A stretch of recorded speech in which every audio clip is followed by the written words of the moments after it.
Shalom. First and foremost, I want to give all praises, honor, and glory to Yahweh, Bahasham, Yahweh Shai, Bahasham, Racha Kodash. Double honors to the elders and the apostles of Great Millstone, and peace and blessings to the elect. And today we're going to go into the book of 2 Kings, the 18th chapter. And as a continuation from the 17th chapter, right, we dealt with a couple of situations, right, that happened there, notably the deportation of the northern kingdom from their land and the importation of the heathens into that land. So here we are, 2 Kings, the 18th chapter, and now we start to see how the southern kingdom was affected by the Assyrian rule, right? Because remember, as I showed in the lesson, right, let's look up the Neo-Assyrian Empire. I think this was the image that I used. Get a close up on that, right? So remember, as you see on this map here, they conquered this whole region. So if they got to Samaria and the regions above, of course, Judah or Israel would also be somewhat affected by it, right? Now you can see here that it's highlighted, not in 100% green, and part of the reason, we will see in the subsequent chapters. So this is 2 Kings chapter 18, verse 1. Hezekiah reigns over Judah. Now it came to pass in the 3rd year of Hoshea, son of Elah, king of Israel, that Hezekiah, the son of Ahaz, king of Judah, began to reign. 25 years old was he when he began to reign, and he reigned 29 years in Jerusalem. His mother's name also was Abi, the daughter of Zechariah.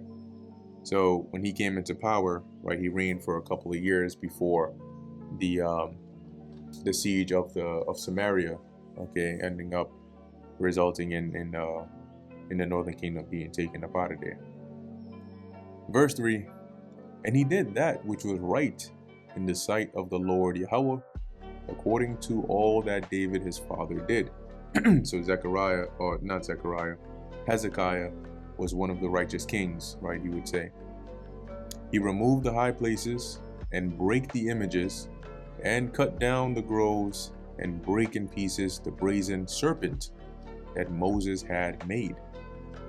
For unto those days the children of Israel did burn incense unto it, or incense to it, and he called it Nehushtan. So Hezekiah's reform, right, you could call it, he went to the extent of tearing down the high places, the idols, the groves, all of those things. He basically abolished from the land.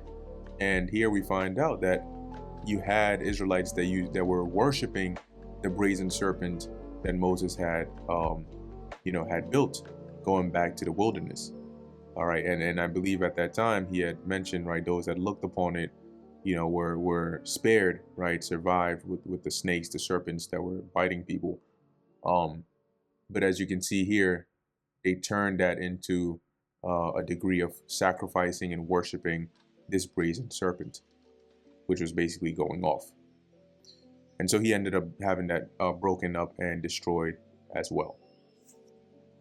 And I believe when you look into this word Nehushtan, right, let's take a look here. It should be Nachashatan. Let's see. Nachashathan. And you can see here it says, a thing of brass, name by which the brazen serpent made by Moses in the wilderness was worshipped in the time of King Hezekiah of Judah before he destroyed it. That's some interesting information over there. So far Hezekiah is doing pretty good. He trusted in the Lord Yahweh, God of Israel, so that after him was none like him among all the kings of Judah, nor any that were before him. For he clave unto the Lord Yahweh, and departed not from following him, but kept his commandments, which the Lord Yahweh commanded Moses. And the Lord Yahweh was with him, and he prospered whithersoever he went forth. And he rebelled against the king of Assyria and served him not. So remember, the Assyrians had the rule, the dominion in the land, right, in the region. And the neighboring nations, even including Samaria and so on, paid tribute to the Assyrians. However, at some point, King Hezekiah rebelled and decided to stop paying that tribute. Now, it's not entirely clear under which Assyrian king this was, right? Because we know when we look at secular history, right, you have, at this point, you had like Shalmaneser, right? He ends up dying pretty quickly, if not during the siege of Samaria. And then you have Sargon II, followed by Sennacherib, right? But I think as we actually go down in the chapter and we read about Sennacherib's, one of his generals who he sends, that sort of clarifies, I guess it would be during the reign of Sennacherib that Hezekiah rebelled. He smote the Philistines, even unto Gaza, and the borders thereof, from the tower of the watchmen to the fenced city. And it came to pass, because keep in mind, right, all throughout, as we read about, you had the Philistines, which were really around the coast, right, where you have the Gaza Strip and so on. And there was just back and forth. Sometimes they would invade, they would take some of our cities, then we would take some of our, and it was just back and forth. Same thing that the Syrians did, and even to the extent of the Edomites, right, ending up taking that, I forgot the name of the region, I think it was Elath, but we read about it in one of the previous chapters. So he ends up whooping their ass, right, whooping their arse. Where are we? Right, verse 9. And it came to pass in the 4th year of King Hezekiah, which was the 7th year of Hoshea, son of Elah, king of Israel, that Shalmaneser, king of Assyria, came up against Samaria and besieged it. And at the end of 3 years they took it, even in the 6th year of Hezekiah, that is the 9th year of Hoshea, king of Israel, Samaria was taken. Now you might wonder, why does it say that there was a siege of 3 years, right? At the end of 3 years, they took Samaria. And yet it says that the siege came during the 4th year of Hezekiah into his 6th year, right? That's about 2 years. But you can imagine if you have a scenario, right, where you have, say, maybe the beginning of the 4th year, right, into the 5th year, into this maybe like the ending of the 6th year, right, or something along those lines. You know, you could be close to 3 years. Or another way you could look at it is that maybe the siege that lasted 3 years wasn't 3 full years, right? Either or doesn't really help to get too caught up in the dates of this. The order of events here is what matters, which was the fact that Shalmaneser, the Assyrian king, besieged Samaria, ends up taking it after 2 to 3 years. Right here, the scriptures say 3 years, so we go with 3 years. And Hezekiah is the king at that time, right? So he witnesses this along with the rest of Israel, mainly the southern kingdom here. And the king of Assyria did carry away Israel unto Assyria, and put them in Halah and in Habor by the river Gozan, and in the cities of the Medes, because they obeyed not the voice of the Lord Yahweh their God, but transgressed his covenant, and all that Moses the servant of the Lord Yahweh commanded, and would not hear them, nor do them. And so that's what they got. That was the judgment for disobeying the commandments of the Lord. Now in the 14th year of King Hezekiah did Sennacherib, king of Assyria, come up against all the fenced cities of Judah and took them. Now when you look into secular history, you see a succession of kings from Shalmaneser V to Sargon to Sennacherib. And you might see the timelines over there and say, well, by the time, right, if we look at the time frame here, we're hearing mention of Shalmaneser during the 6th year of Hezekiah, right? And then in his 14th year, Sennacherib comes up. And you'll say, well, if Sargon ruled after Shalmaneser and Sargon ruled for, a decent amount of time, wouldn't it have been Sargon who came here at this time? And in fact, let's take a look here. Actually just came back to my mind. Let's look at Sargon II. And we can also pull up his successor, which was also his son, Sennacherib. So let's see, Sennacherib as crown prince. It says here, as crown prince, Sennacherib exercised royal power with his father, or alone as substitute while Sargon was away campaigning. During Sargon's longer absences from the Assyrian heartland, Sennacherib's residence would have served as the center of government in the Neo-Assyrian Empire, with the crown prince taking on significant administrative and political responsibilities. The vast responsibilities entrusted to Sennacherib suggests a certain degree of trust between the king and the crown prince. In reliefs depicting both Sargon and Sennacherib, they are portrayed in discussion, appearing almost as equals. As regent, Sennacherib's primary duty was to maintain relations with Assyrian governors and generals and oversee the empire's vast military intelligence work or network. And then it talks a bit more about what he did and so on. Let me actually take a look down here. A letter to his father indicates that Sennacherib respected him and that they were on friendly terms. He never disobeyed his father, and his letters indicate he knew Sargon well and wanted to please him. For unknown reasons, Sargon never took him on his military campaigns. Alayi believes that Sennacherib may have resented his father for this, as he missed out on the glory attached to military victories. Cool stuff. Now I want to see War in the Levant.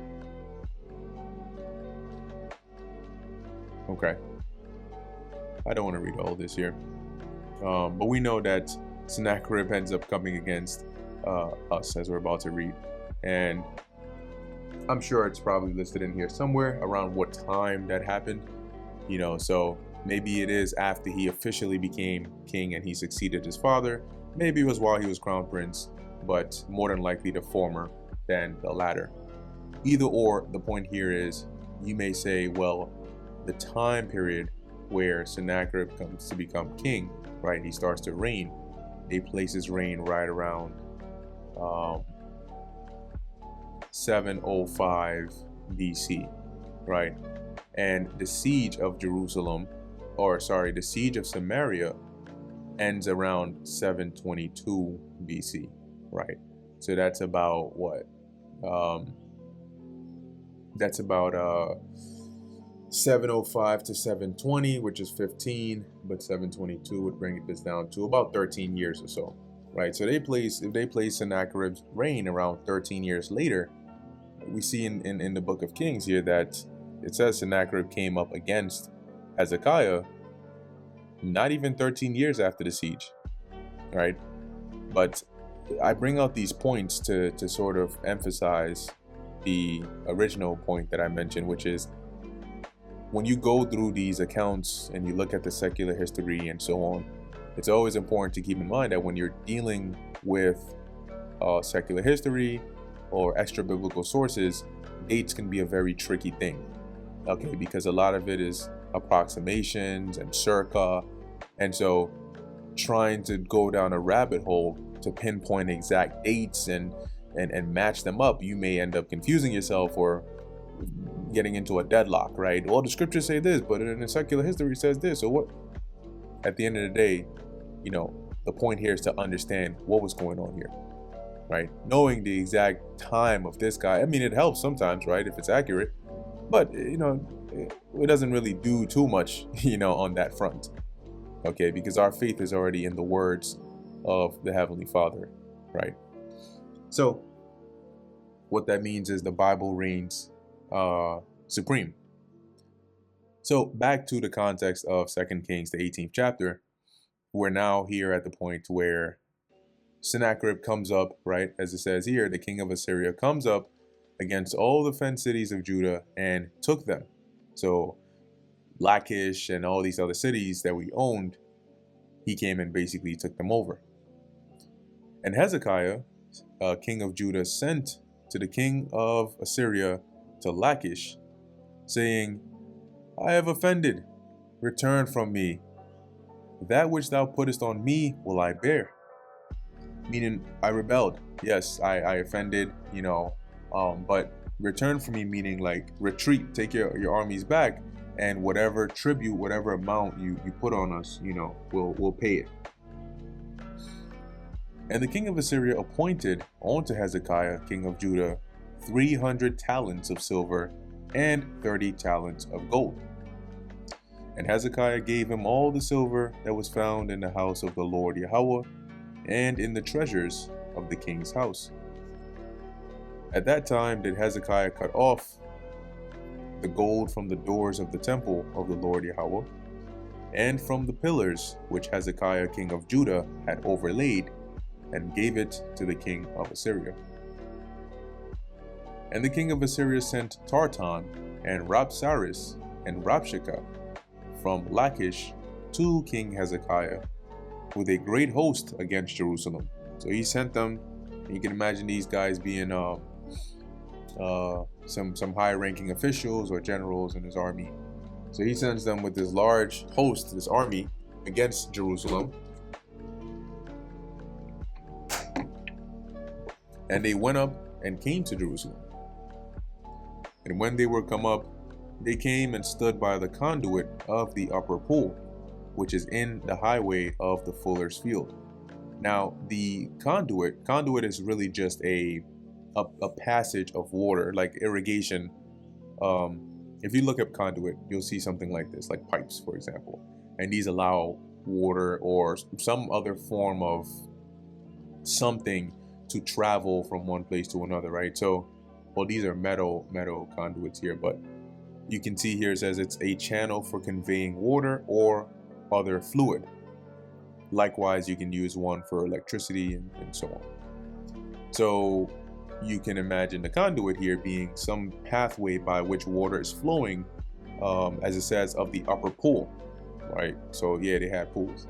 You can look up Hezekiah's tunnel, which was similar in the sense of it was a pathway built to allow water to flow inward in case of a siege. If they couldn't go outside, it was like a internal tunnel, that was built to allow that water to travel there. In fact, I can briefly look it up here. Hezekiah tunnel, or the Siloam tunnel. You can see that here. It says the newer Siloam tunnel, also known as Hezekiah's tunnel, is a water tunnel that was carved within the city of David in ancient times, located in the modern-day Palestinian neighborhood of Silwan in eastern Jerusalem. The latter name comes from its theorized origin under the reign of King Hezekiah of Judah. Let me see here. In the late 8th and early 7th century BC, and corresponds to the conduit mentioned in 2 Kings 20 in the Tanakh. According to the Tanakh, King Hezekiah prepared Jerusalem for an impending siege by the Assyrians by quote-unquote blocking the source of waters of the upper Gihon and leading them straight down on the west to the city of David. By diverting the waters of the Gihon, he prevented the enemy forces under Sennacherib from gaining access to water. An old water system, sometimes called the Siloam Channel, partly fulfilled a similar purpose and dates back to the Canaanites. So this is one example here, right, with Hezekiah's tunnel. And I guess to more accurately describe it, it was to channel water away to deter the Assyrians. But there's some more information here, and this I believe is what I remembered. It says the tunnel leads from the Gihon Spring to the Pool of Siloam, which is, it says here, it's located southeast of the walls of the old city of Jerusalem.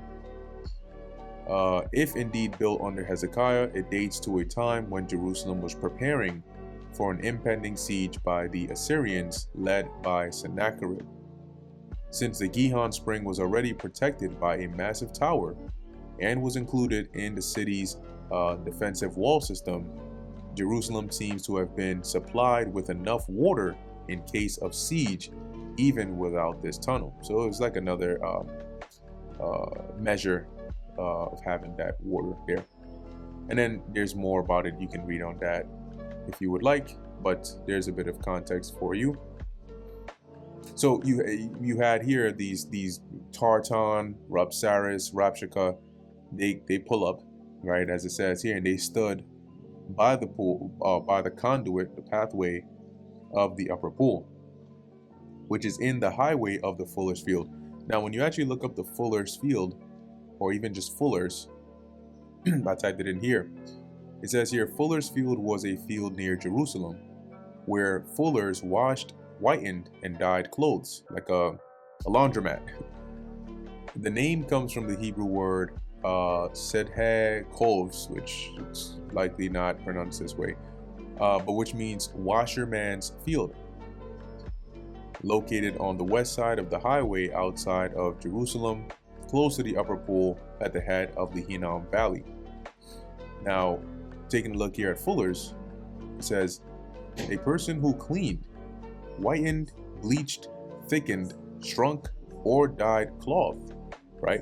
So similar to like a washer, right? A washing machine, but they weren't machines, of course, but this was their form, right? When you go to certain countries, it's not all of them that have washers and dryers, right? You would actually hand wash certain things. You know, you would have your soap, you know, you would hand wash it. In some places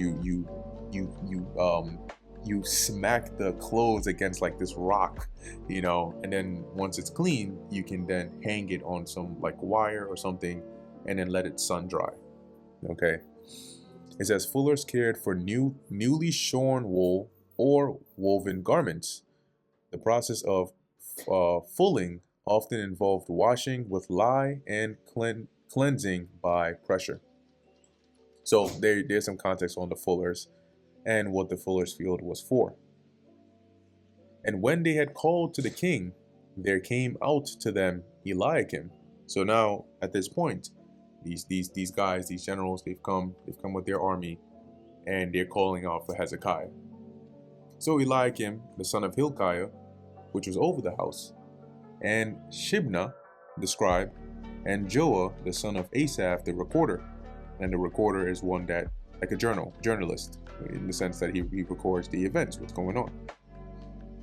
And Rabshakeh said unto them, Speak ye now to Hezekiah, thus saith the great king, the king of Assyria, what confidence is this wherein thou trustest? Thou sayest, but they be but vain words. I have counsel and strength of the war. Now on whom dost thou trust, that thou rebellest against me? So he's basically speaking in the like instead of Sennacherib, right? So he's saying, hey, where are you getting this confidence from? That you rebelling against me? Do you not know that I'm like the top dog in this whole region? Now behold, thou trustest upon the staff of this bruised reed, even upon Egypt, on which if a man lean, it will go into his hand and pierce it. So is Pharaoh, king of Egypt, unto all that trust on him. But if ye say unto me, we trust in the Lord Yahweh our God, is not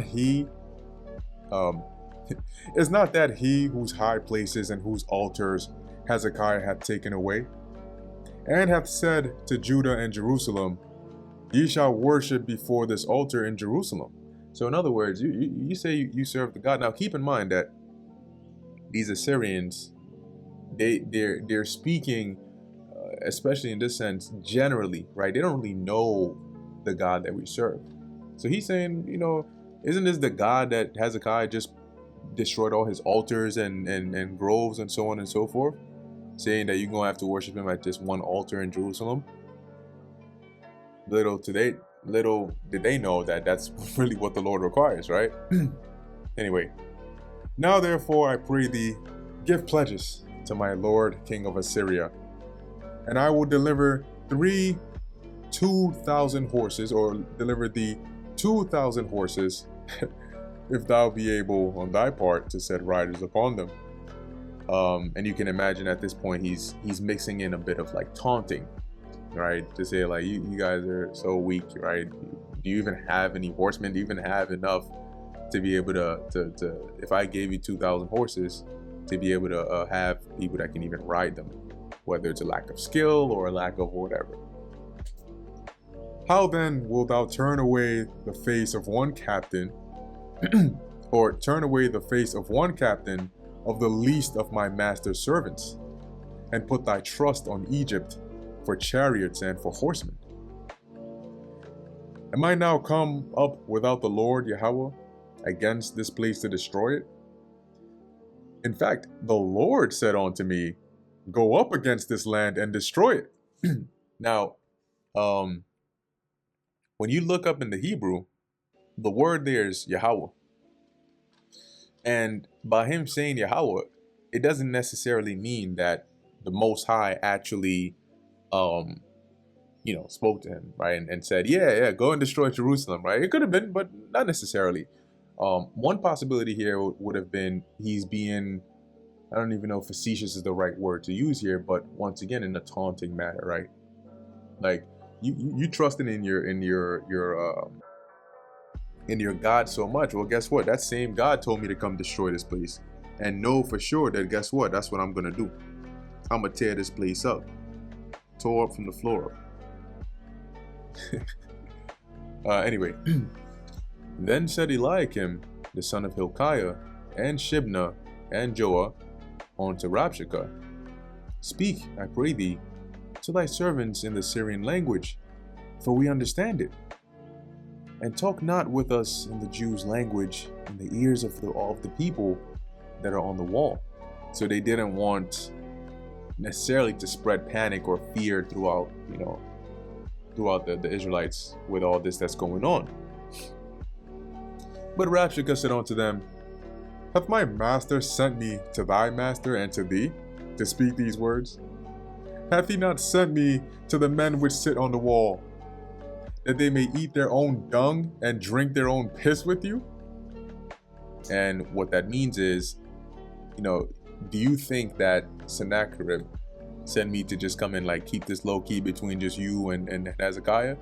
Nah, I'm here to let everybody know here that, if you guys don't submit, we're pretty much going to starve you out. When he says eat your own dung and drink your own piss, in the sense of, you're going to be starved out and put in such a bad position that's what you're going to have to come down to, right? It's just another way of saying that you're going to be in a bad position. And maybe more particularly towards whether being besieged, right, or being destroyed and lack of resources and just a great deal of desperation. Then Rabshakeh stood and cried with a loud voice in the Jews' language, and spake, saying, hear the word of the great king, the king of Assyria. Thus saith the king, let not Hezekiah deceive you, for he shall not be able to deliver you out of his hand. Neither let Hezekiah make you trust in the Lord Yahweh, saying, Yahweh will surely deliver us, and this city shall not be delivered into the hand of the king of Assyria. Hearken not to Hezekiah, oh, hearken not to Hezekiah. For thus saith the king of Assyria, make an agreement with me by a present, and come out to me. And then eat ye every man of his own vine, and every one of his fig tree, and drink ye every one of the waters of his cistern, until I come and take you away to a land like your own, a land of corn and wine, a land of bread and vineyards, a land of olive oil, or oil olive, and of honey, that ye may live and not die. And hearken not unto Hezekiah, when he persuadeth you, saying, The Lord will deliver us. Hath any of the gods of the nations delivered at all his land out of the hand of the king of Assyria? I mean, look around you. Where were the gods of Hamath, or of Arpad? Where were the gods of Sepharvaim, Hena, and Eva? Have they delivered Samaria out of mine hand? And who are they among all the gods of the countries that have delivered their country out of mine hand, that the Lord Yahweh should deliver Jerusalem out of mine hand? But the people held their peace, and answered him not a word. For the king's commandment was, saying, Answer him not. Then came Eliakim, the son of Hilkiah, which was over the household, and Shibna the scribe, and Joah, the son of Asaph the recorder, to Hezekiah with their clothes rent, and told him the words of Rabshakeh. So that brings us to the end of the book of 2 Kings, the 18th chapter, and you can see here, right, this tactic of really trying to, put fear into the people, in the hopes that, at the very least, even if Hezekiah still stands firm, his people would turn on him, right, and say like, yeah, you know what, the odds are not looking good. We don't really want to go against these Assyrians.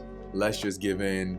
And sometimes you have cases like that, right, where the people are like, look, we'll submit to you. We don't want to follow this king anymore. There's too much. We don't want to have to go through this. So we'll submit over here. And so he taunts, he boasts. He said, look, the heathens, which, to us, right, they're heathens. But the heathens in the lands all about, the ones that we put in the lands of Samaria, they have their gods. They perform their different rites and rituals. And which one of those was not subjected and put down by us?